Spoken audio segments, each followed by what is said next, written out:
My name is Matt. I am one of the pastors here, and it's great to be with you. The movie Ugly Dolls did really badly in the box office. They spent a bunch of money on it, but it hardly made any money. If you're not familiar with it, how many of you, parents, maybe those of you with little children, saw Ugly Dolls? How many of you without children saw Ugly Dolls? Come on, tell the truth. No? Ugly Dolls is a story of this unseen world where dolls are manufactured, but where some of the dolls are, once they're don't come out just right, get kind of pushed aside and get thrown into this special place called Uglyville. They don't get paired with the humans that they were made for, and so they get sent to Uglyville. Now, I don't seem to know what's going on in Uglyville, and of course the protagonist, Moxie, the main character, leads a little band, a little team to go fulfill their purpose, to go find out what it looks like, how do they get to the big world. And they find themselves climbing, and they arrive at this place called the Institute of Perfection, where they are told that they are ugly, and that their ugliness makes them void of purpose and void of love. I hear this from Lou, the Institute's director. He is in charge of all that is. Now, the adventures ensue, and it comes out, they end up finding a way to do some creative things, and they move forward because, it's an animated picture. And so, of course, there's a great narrative, great adventures, great feats to be overcome. And at the end, everyone comes to see that it is actually their imperfections that makes them special, that makes them valuable, that makes them lovable. That's the theme of the film. It's your imperfections that make you lovable. Now, you can hear the theme. This is actually where I heard the theme of this movie for the first time when Becky and I were watching The Voice, about a year ago or so, and Kelly Clarkson performed her theme song to this movie. Now, what I'll do is just as a cultural articulation of this is some of what's at play in our world. This is what we're thinking about. This is how we work. Let's go ahead and look at a couple of the lyrics. I want to take just a little exegete of this particular. Here's the lyrics from the song that she sings. It's called I'm Broken and It's Beautiful. So here's where it starts. She says, I know I'm Superwoman. I know I'm strong. I know I've got this because I've had it all along. I'm phenomenal. I'm enough. I don't need you to tell me who to be. Can someone just hold me? Don't fix me. Don't try to change things. Can someone just know me? Because underneath, I'm broken and it's beautiful. Leave that up here. One of the reasons why I found this fascinating, and I remember hearing the song at the beginning, and I was like, wait, what is she saying at the end there? Because then it goes on the refrain, right? I'm broken and it's beautiful. I'm broken and it's beautiful. I'm broken and it's beautiful. And it's like, it sounds like a good theme. It seems like the fitting thing. It's like, yeah, I'm broken and it's beautiful. But there's really two fundamental competing narratives here. Neither one of them, unfortunately, is a gospel narrative, but there's two competing narratives, and honestly, they're the competing narratives of our day.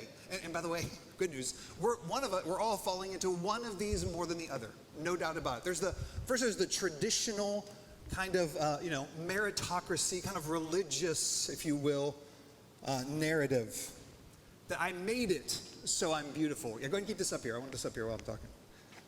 I made it so I'm beautiful, right? I may have been broken and insufficient at a time, but I've worked my way. I've worked really, really hard like crazy to make myself beautiful, and now I am. What I've accomplished has made me beautiful. Now I am.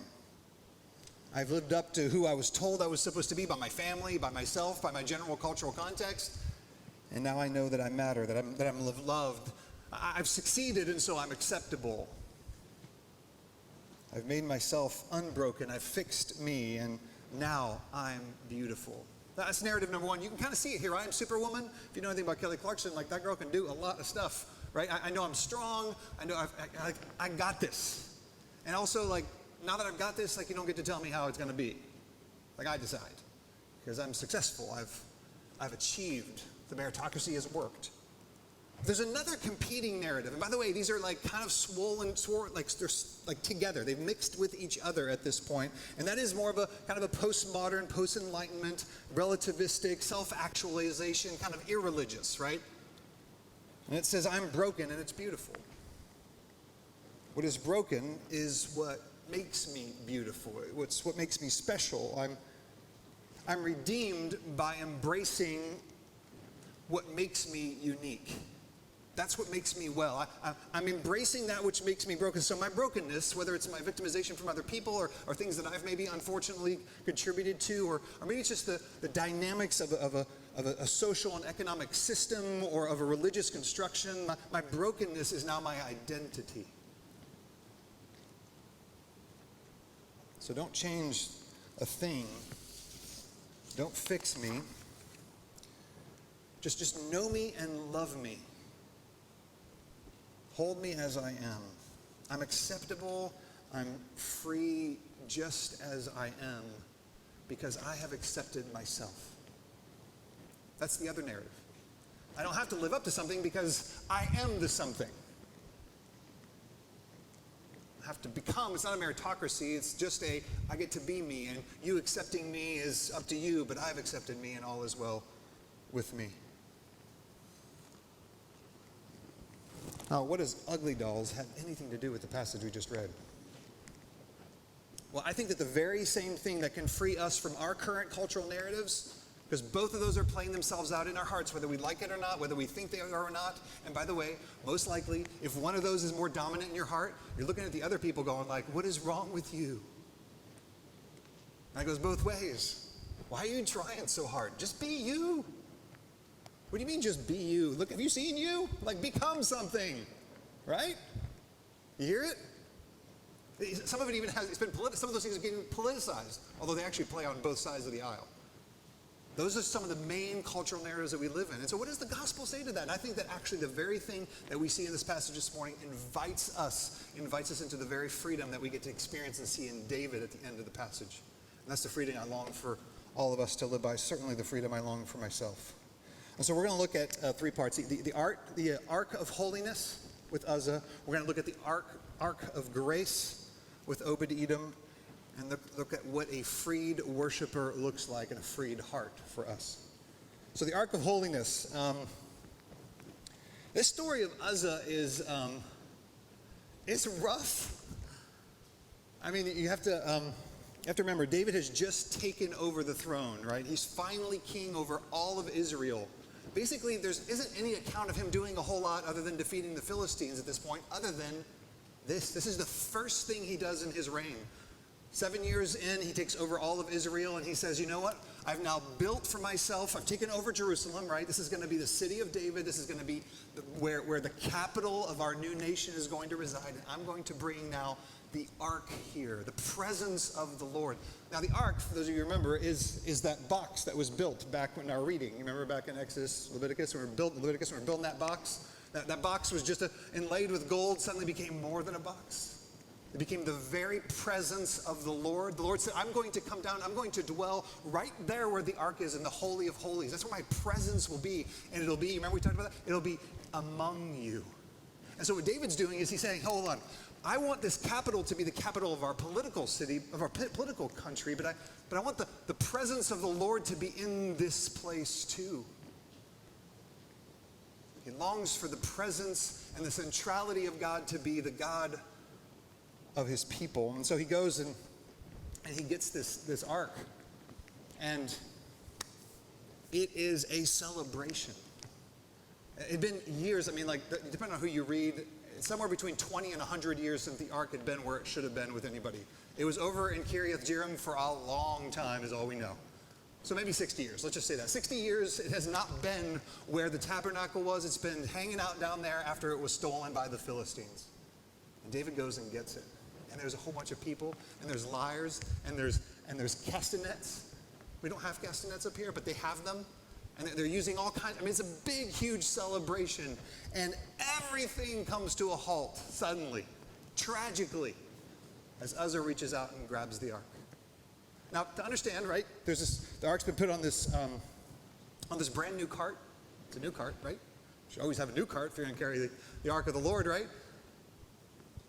He reaches out because one of the ox stumbles. He touches the ark, and boom, he dies. And everything stops. I thought about that. Imagine if we were doing a baptism service, like right now. And like the person getting in to baptize, like suddenly fell over dead because of the judgment of the Lord. That would ruin the worship service, right? We'd be like, what do we do now? We'll come back next week, okay? Like everybody, let's go ahead and clear out. Seems like that's what happens. Everyone takes a step back. It's like, okay, let's all take a step back from this ark. What's going on here?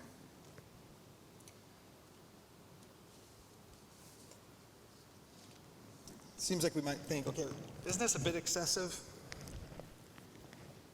I mean, Uzzah's a young guy, maybe like he's like in charge of like the youth ministry or something. He's been around the ark for a long time, so it's not like he's new to it. Did he just break a rule? Was it just that he just break one of the rules and like so he got smitten, which means, oh my goodness, what does this mean? What's happening here?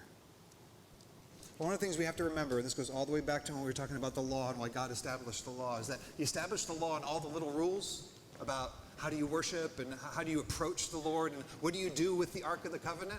All of those were to be a manifestation of who God is, right? They were a living message in activity form of what God is like. Not just that he is present, but that he is holy. But not just that he is holy, but that he's present. That he's holy and that he's present. He has made a way to be among his people. And that was supposed to be the declaration to the nations. That's what Israel is supposed to tell. We have a God and you can know him, but he is holy.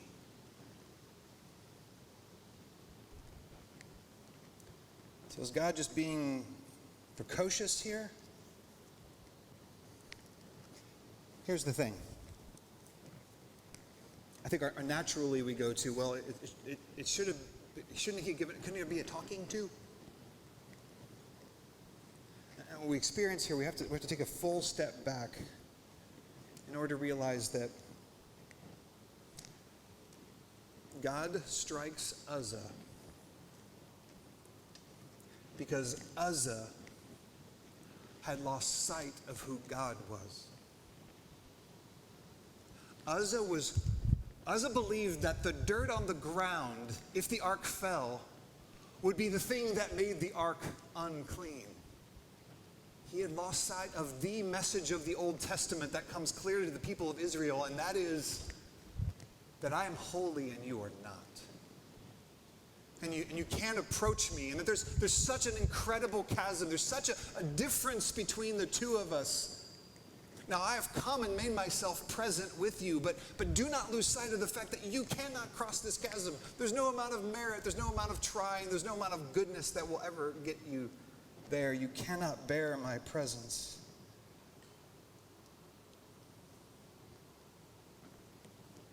That no amount of good worshiping going on around the ark, that no amount of goodwill about bringing the ark to Jerusalem was going to cover for it. God used in the death of Uzzah a visual illustration of the fundamental principle that sin separates us from God. He's used that illustration multiple times as we've already read through the first several books. And once again here at the beginning of David's kingdom, this vivid picture of sin separates us from God.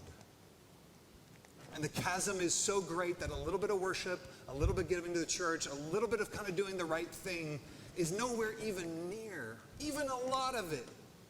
It doesn't do the work. You can't merit your way there. You can't earn your way there. Our sin separates us from him. It's not just a little bit of defilement. It's a massive gap. What God is showing Uzzah, what he's showing David is no amount of good works, no amount of effort on your part, no amount of good intentions can bridge the reality of my holiness and your sinfulness. This is the bad news of the gospel. And it's the first thing that David has to get confronted with if he's ever going to be the man at the end of the chapter. He has to be confronted with the reality that no amount of good works are going to make. And by the way, if you're like, hey, it seemed like that's just unfair. a bunch of rules have been broken at this point. We're talking about this one rule. Like God's already overlooked the fact that you're not supposed to put the ark on a cart. You're supposed to carry it, right? It's supposed to be carried by Levites and Levites only. It's supposed to be covered. It doesn't look like it's covered. There's all kinds of rules that are being broken here, and God chooses this one to teach and to make a point, a significant point for David and for the nation that is going to follow him. I am holy, and your sin separates you from me with such a gap, such a chasm that no amount of goodwill, no amount of effort will ever get you there. And as a lost sight of that,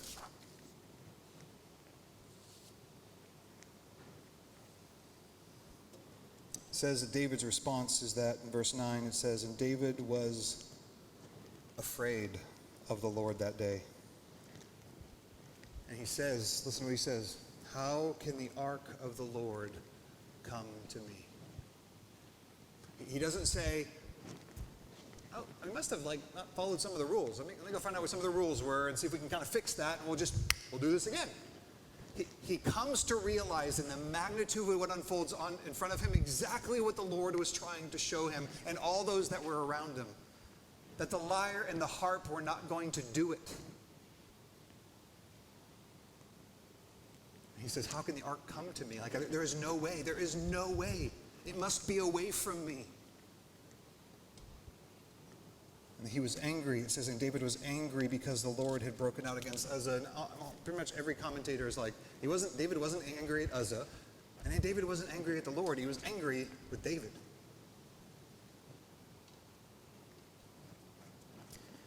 And if I look at my own life, and honestly, if I look at the way in which I've experienced many of your lives as we've walked through difficult times, is that God uses these kinds of things, these disaster, catastrophe type things in our lives to remind us, to show us the reality that that's what's actually at play. There is this great chasm, that He is the Lord and no other. It reminds us that we're worse than we thought, that we're weaker than we thought, that we're more broken than we had any idea of, and that we're more unacceptable than we thought. And if we're ever going to be free people, those things have to come home to us first. Trying hard to make ourselves acceptable. And then God, by His grace, brings us face to face with the reality that we are not. Left to ourselves, we are not. That something else has to happen to bridge that gap. And candidly, this confronts straight on the reality of broken and it's beautiful. God would say is that, listen, if you want to know the presence, if you want to know ultimate reality, like your brokenness doesn't make you beautiful, your brokenness must be redeemed if they're ever going to be able to have a relationship with me. And I am life itself. I am life itself.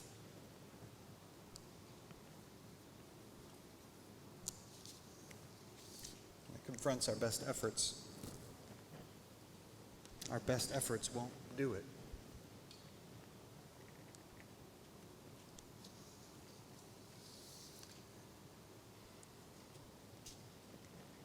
But then we see the Ark of Grace. Obed-Edom inherits the Ark.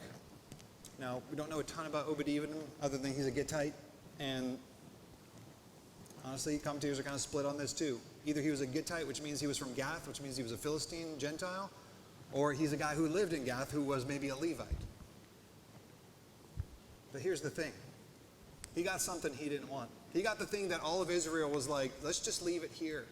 I just imagine the scene where everyone took a step back from the ark, everything went quiet, people started going home, and David was like, all right, let's just roll this thing into this guy's barn. And I'm the king, so you're going to have to keep it for a bit. We're not sure what to do with it, and so he inherits it. And what does God do? What does David end up seeing God doing? And God made sure that he saw what he did. It says in verse 11, and the ark of the Lord remained in the house of Obed-Edom the Gittite 3 months, and the Lord blessed Obed-Edom and all his household. he blessed him. Why? For no reason. There's no indication of anything he did. He just receives the grace of God, the abundance from the Lord. Now, especially if he's actually a Philistine or a descendant of the Philistines, that what God's communicating to David is, you're too afraid to be around this thing because I am holy, and it is that real, and this does indeed separate you this much. But I can be here with a foreigner, a non-Israelite, and I can bless him. Because if there's ever going to be a bridging of that chasm, it's going to have to come from me. It's going to have to come from my side. It reminds us that God wants fellowship. He wants to be with his people. He wants to be a blessing, that we would be a blessing.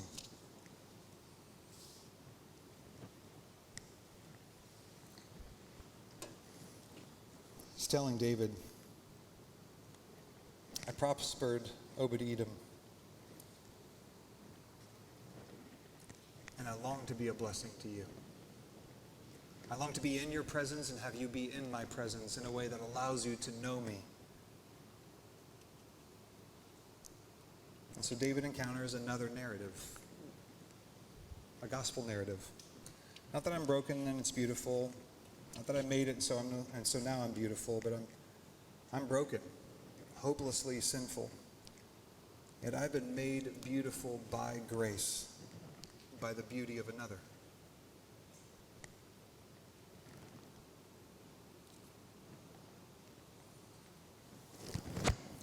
So maybe you're like David this morning, and you're someone who, even with your best efforts, you're like, honestly, let's just get God away. Like you take tally of the reality of what you've chosen over the years or recently, and you're like, I know I cannot be in the presence. I wouldn't reach out. I know better.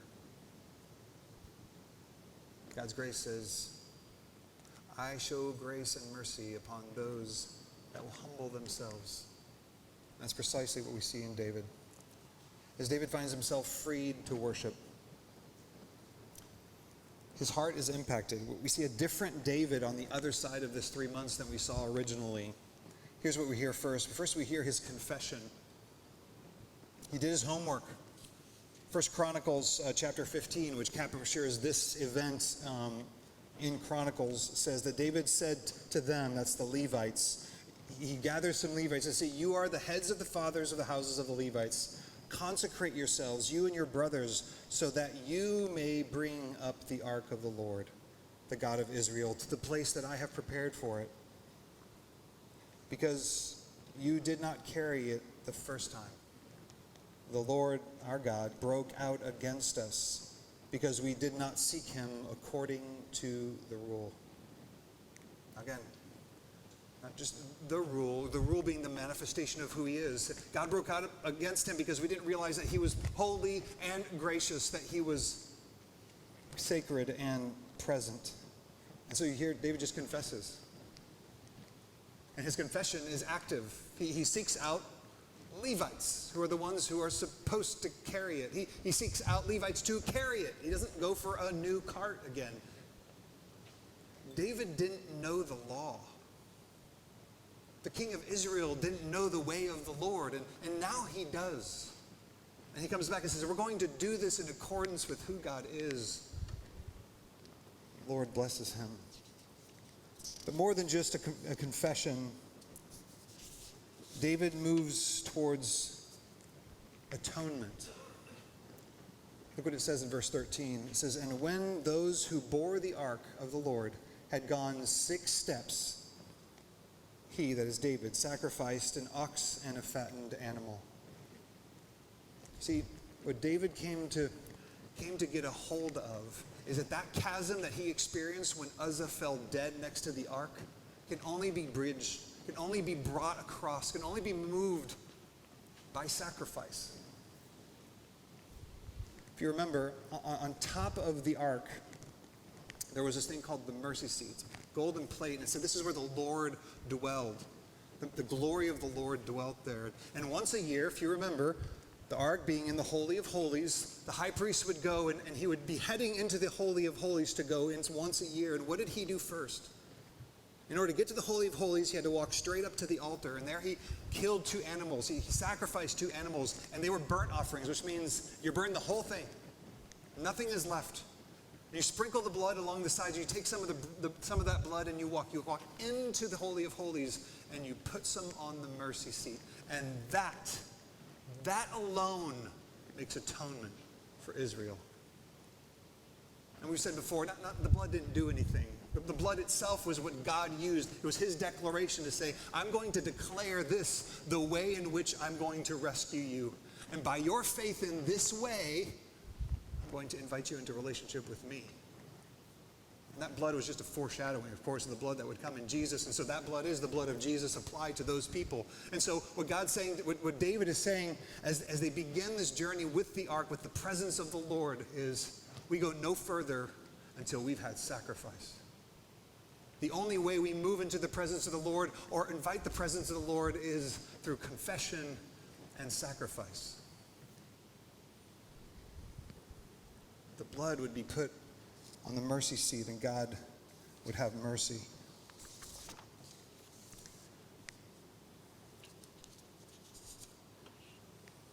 God is more holy and more gracious, and David saw it, and that made him worship. And he worships. I mean, this is a scene that, honestly, probably like some charismatic churches, if you grew up in the charismatic churches, have used to say, this is what real worship looks like. Dancing around. And David, it says, danced to the Lord. Now, we haven't been a big dancing church so far. We can't get half of y'all to even raise your hands. So we're not really worried about the dancing breaking out anytime soon. But nonetheless, the reality of this picture is David is fully self-abandoned. He gives his whole self to it. His body, his mind, his soul, it's all involved. He's dressed appropriately in the sense that he's dressed like a common priest. The ephod, the linen ephod, he's just an ordinary guy out there at this point. He gives his whole self. What does it say here? It says in verse 14, it says that David danced before the Lord with all his might. I love that. Like with all his might. Like his strength was in it. He was that jubilant over the reality of both the holiness and the presence of the Lord. He's giving all of himself to it. He's even giving his stuff. Like we're talking thousands upon thousands of people. And David prepares bread and these special cakes that no commentator knows what in the world they are. They're maybe date cakes, but they're like delicacies. And he hands them out to everyone, not just the heads of tribes, not just the heads of households. Men and women, it says. Everyone. We must celebrate. This is the reality of what David came to encounter. The angry and afraid David returns 3 months later and says, everyone's welcome. The presence of the Lord is with us. We must dance. And he gives himself with abandon to the presence of the Lord. Leaping and dancing, it says. He worships with his whole heart. And what's maybe one of the most beautiful things is the manifestation of that is a life of self-forgetfulness. David is not conscious of self. David exhibits what is some pretty unbelievable humility, which is consistent with him across the board. This is what it means when you understand the reality of both the holiness and the presence of the Lord. The holiness and the grace of the Lord, which allows his presence to be with us. Is he self-forgetful? Michal, his wife, does not have a great showing here. In verse 21, she says, and David said to Michal, it was before the Lord. Listen, who chose me above your father and above all his house to anoint me as prince over Israel, the people of the Lord. And I will celebrate before the Lord. Michal was like, you're embarrassing. Are you not aware of what you look like? And David said, no. I'm not. I am so taken. My eyes aren't on what people are thinking. I'm not going to do the monarchy thing where I'm going to take a step back and be like separate and better. and keep my rank. No, he's in there mixing it up with the people. He's dancing around with everybody else. He's saying, at the foot of the cross, in the presence of the Lord, like we're all the same. No kings here. There is one king. David gives himself with abandon. And so no, he's like, no, I'm not embarrassed. Now, and I love this. He like doubles down. I'll be even more undignified in your eyes. But then he turns, he says, you know what's interesting though? Is that in the eyes of the servants that you're so worried about how I'm going to come across, like they're actually going to hold me in honor. One, because you can't fake that. And that's counter to what anyone would do. No kings do this. David did this.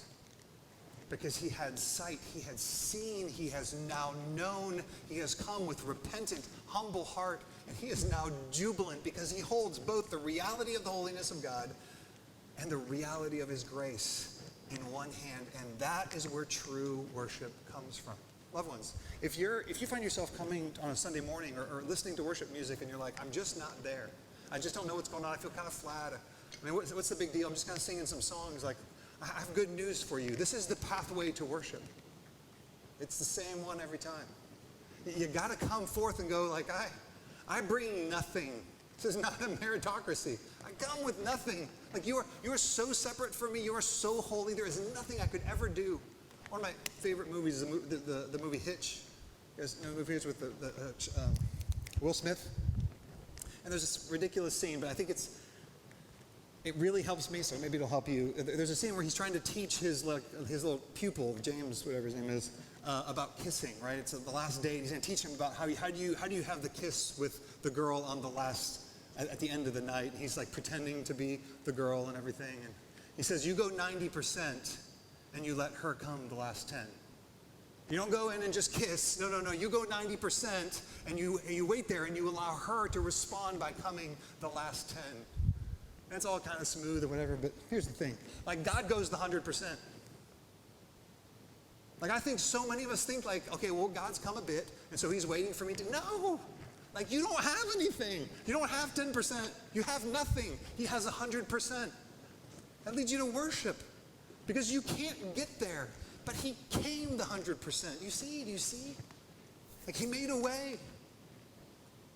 Out of love for you, out of love for me, like he made a way. He came all the way.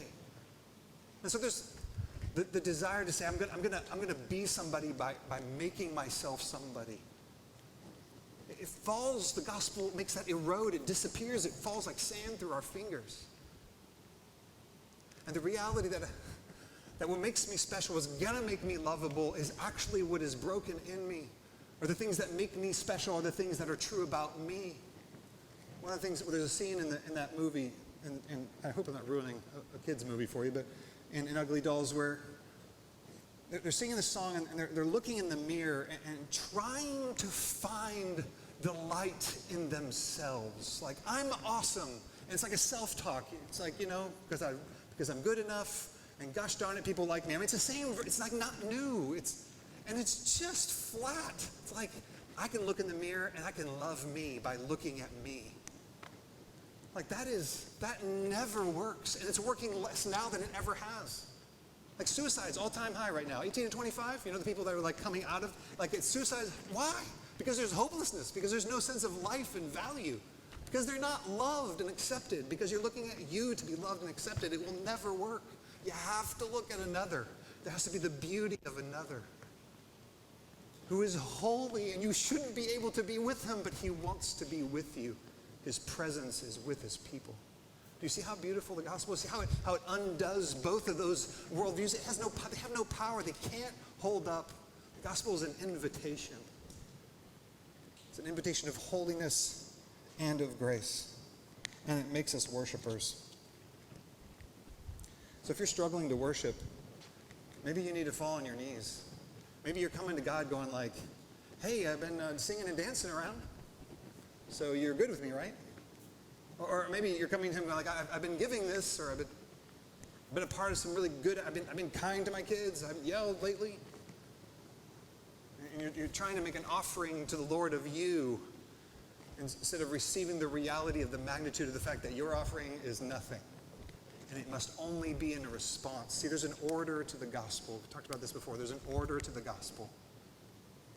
That God moves in grace towards us who could never move towards him. And because he has done so, we can now move towards him in gratitude and delight, which is what we see David doing. He's dancing around self-forgetful because he's thinking about God and not himself, because he doesn't have to anymore. If you're thinking about your merit or about your brokenness, you're still thinking about you, and it will never take you home. It will never bring you life. To the degree in which the gospel saturates our life, to the degree in which the beauty of Jesus, loved ones, we have a true and better ark. Like the veil split, right? When Jesus died on the cross, the veil split, and the Holy of Holies was made access. The ark is, if it was even in there, which most people think it wasn't, it doesn't matter. The presence of the Lord had come, and in Jesus Christ, the access to him, the access to the Father was granted.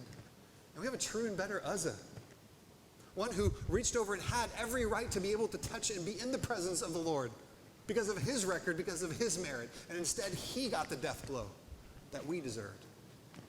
You see, we have a good Savior King who wants to point out and bring to you the reality of how holy he is and how gracious he is. And it's precisely what this table reminds us of. You ever wonder why the center of the Christian faith, the recurring rhythm of the Christian faith is a cup and bread, a brokenness, a dying moment? It's because it's an invitation to say, this is what it required. You were this hopeless, and you were this loved. That's why this is a powerful meal every time. And so as you take it, as you maybe in your heart dance a little, that this is the reality for you if you know Jesus. And if you don't know him, this is the moment to be able to say, yeah, I've been trying real hard in my own way, other people's ways, and I long for you to have done it for me, to do it for me. So I'm going to claim his record. I'm going to claim the record of Jesus, not my own. That's the invitation of this table. That's the good news of Advent, by the way, is that he came to do just this. Let's pray. Father,